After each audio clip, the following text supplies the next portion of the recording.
కట్టుకుంటారన్నమాట వాస్తవం. ఇంకా చాలా మందికి కూడా అవసరం ఉన్నమాట వాస్తవం. మరి మిత్రుడు చెప్పినట్టు గత 10 సంవత్సరాల్లో ఒక్క సంవత్సరానికి 10 ఇళ్ళు ఇచ్చినా 10 సంవత్సరాల్లో 100 ఇళ్ళు ఇచ్చుంటే మనకి ఇంత మరి అవసరం ఉండకపోయేది. కానీ గత 10 సంవత్సరాల్లో ఒక్క ఇల్లు కూడా ఇవ్వకపోవడం 10 బదులు 100 మంది పెరిగి ఈ 2 సంవత్సరాల్లో ఇంకొక 20 మంది వచ్చి 120 మందికి అవసరమైనప్పుడు మనం 36 మందికి మాత్రమే ఇవ్వగలిగాం. అయినా ఇది నిరంతర ప్రక్రియ. ఈ ఒక్క రోజుతోటి అయిపోయేది కాదు. ఈ 36 ఇళ్ళు పూర్తయిన వెంటనే ఇంకొక 6 నెలలకు సంవత్సరానికి ఇంకొక 36 ఇళ్ళు కూడా ఇస్తారు. మరి అదేవిధంగా రేషన్ కార్డులు లేని వాళ్ళు కానీ, విద్యుత్ బిల్లులు 0 బిల్లులు రాని వాళ్ళు కానీ, ఇదేమి ఒక్క రోజుతో అయిపోయేది కాదు. ఇది నిరంతర ప్రక్రియ అని చెప్పి తెలియజేస్తా ఉన్నాం.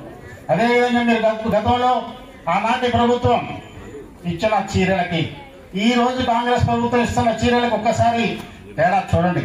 ఆనాడు సూరత్ పోయి గుజరాత్లో కేజీల లెక్క కొనుక్కొచ్చి అవి కట్టుకోవడానికి పనికిరాని చీరలు ఇచ్చి బతుకమ్మ చీరల పేట కోట్ల రూపాయలు దుర్వినియోగం చేసింది ఆనాటి ప్రభుత్వం.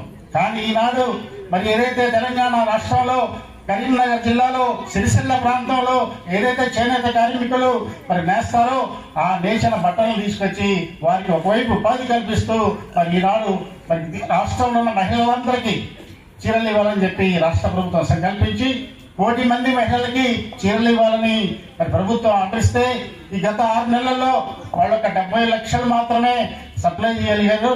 ఇంకొక 3 నెలల్లో మొత్తం ఇస్తామని చెప్పి వాళ్ళు వాగ్దానం చేశారు. అందుకే ఇప్పుడు గ్రామీణ ప్రాంతంలో ఉన్న మహిళలందరికీ 18 సంవత్సరాలు నిండిన ప్రతి మహిళకి కూడా చీర ఇవ్వాలని చెప్పి ప్రభుత్వం నిర్ణయం తీసుకొని మొన్న 19వ తారీఖు నాడు మరి ఇందిరమ్మ పుట్టిన రోజున ఈ కార్యక్రమాన్ని ప్రారంభించిన సంగతిని మీకు గుర్తు చేస్తా ఉన్నాం. ఈ రోజు గ్రామాన అన్ని గ్రామాల్లో ఒక గోగనిపల్లె కాదు, మొత్తం రాష్ట్రంలో అన్ని గ్రామాల్లో కూడా మహిళలకి ఈరోజు చీరలు పోతా ఉన్నాం. మరి ఆ చీరల్లో కూడా ఎలాంటి తేడా లేకుండా, తరతమ భేదం లేకుండా, ఒక క్వాలిటీ ఉందని ఒకటి క్వాలిటీ లేదని, ఒకటి రంగు బాగులేదని రంగు బాగుందని చెప్పి కాకుండా అందరికీ సమానంగా, అందరికీ ఒకే రంగు, అందరికీ ఒకే మరి క్వాలిటీ ఉండే విధంగా ఈరోజు 1 కోటి మందికి కూడా ఒకే రకమైన చీరల్ని ప్రభుత్వం నిర్ణయించి, ప్రభుత్వం అనేక సూచనలు చేసి క్వాలిటీని చూసి వాటితోటి సప్లై చేయించి నాడు గ్రామాలకి సప్లై చేసి ఈరోజు మీ గ్రామంలో కూడా ఇవ్వటం జరుగుతుంది. నేను చివరిగా ఒక విషయం చెప్పదలుచున్నాను. మీరే గమనించండి, మీరే ఆలోచించండి.